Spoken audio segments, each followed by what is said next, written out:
In this video, we'll be learning how to use the sine rule to find unknown side lengths in a triangle.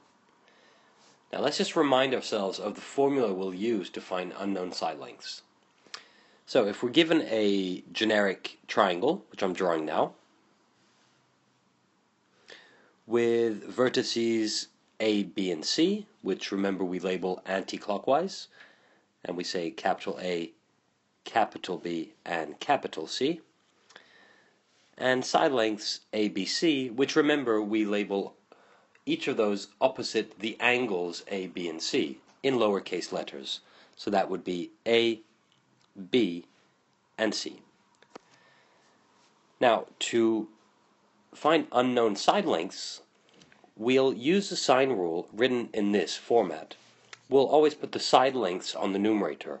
So we'll write A over sine of A, that's capital A, equals to B over sine of capital B, equals to C over sine of capital C.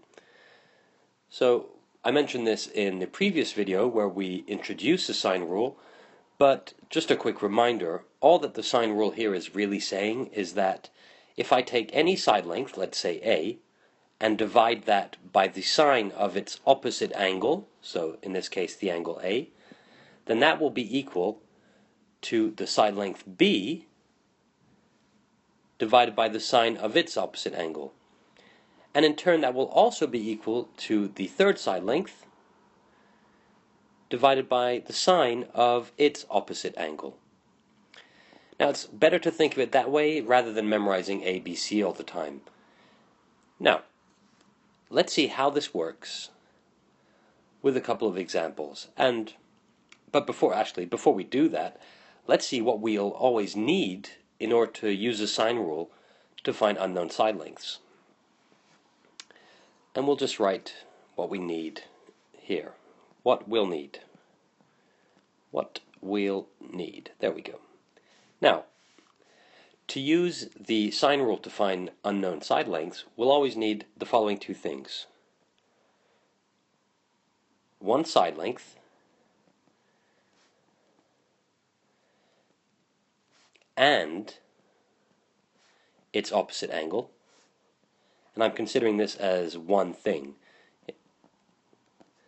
And we'll need the angle opposite the side length we're looking for. The side length we're looking for.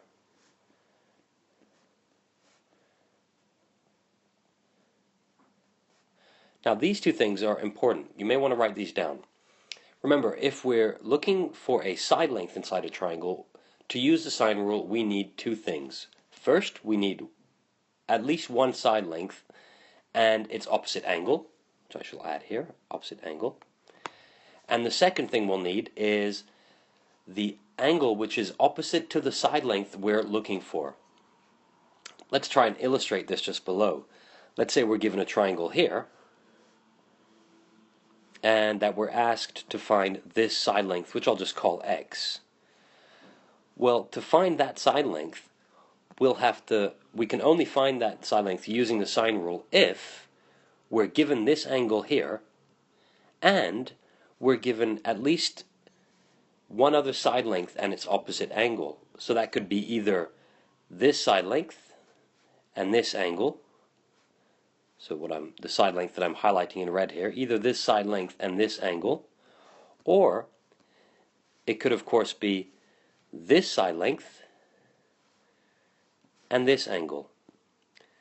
So what you need to remember here is that to find a side length using the sine rule, you'll need the angle which is directly opposite that side length, and you'll need at least another side length with its opposite angle. Okay, let's see how all this works with a couple of examples. Let's say we're given this triangle.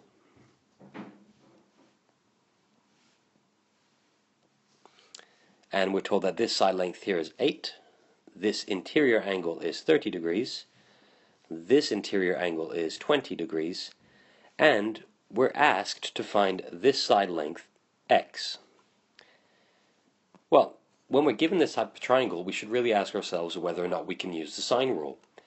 And looking at this, we can see that we're given a side length, which is 8, and we're given its opposite angle, which is 20. So already that's looking good.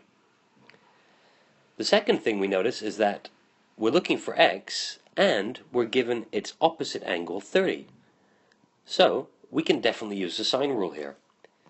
And we can write x over sine of 30 equals to 8 over sine of 20.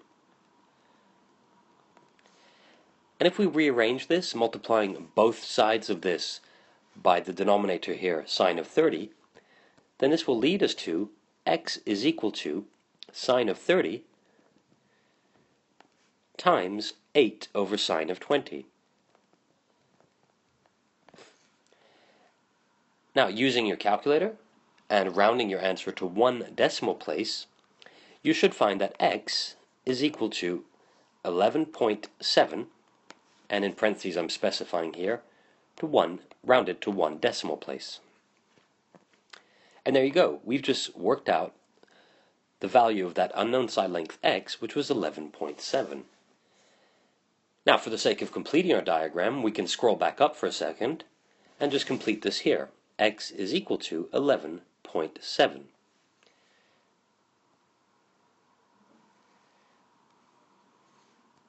Let's look at another example. Let's say we're given this triangle, and we're given this interior angle, which is 45 degrees, this interior angle, which is 25 degrees, we're given this side length, which is 4, and we are asked to find this side length here, which is labeled P. Now, just as we did before, the first step really is to see, can we use the sine rule?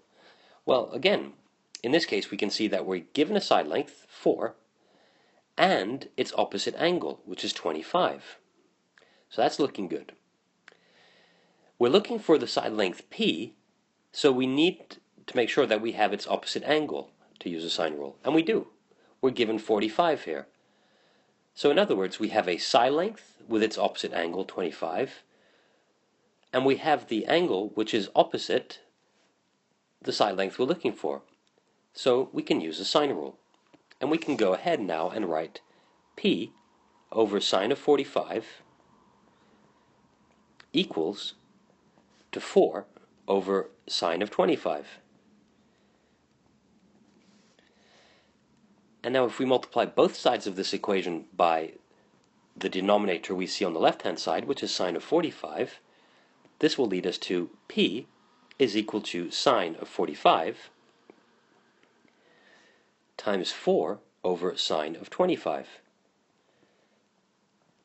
And once again, using our calculator, but this time we'll round it to say 2 decimal places, we'll find P is equal to 6.69. And remember, that's rounded to 2 decimal places. And there we have it. We've just solved another problem, and we found an unknown side length using the sine rule. In the next video, we'll be learning how to use the sine rule to find unknown angles.